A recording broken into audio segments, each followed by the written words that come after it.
Guys, magsayang muna tayo.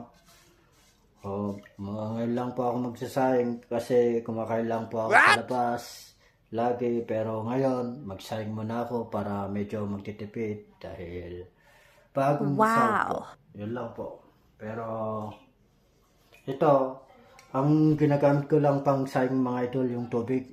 Purified water po. Hindi raw water kasi ayoko yung raw water kasi medyo di malinis. Gusto ko yung purified water kasi malinis siya. Para may gana akong kumain mamaya mga idol. Oh no! Tara na mga idol, magsayang muna tayo. Ayun ang pinibigyan. Ito yung nasalinan ko mga idol. Lagyan ko ng mainit na tubig. no! Salang sa rice cooker mga idol. Pasensya na po. Mga idol, pa shout out po ang ating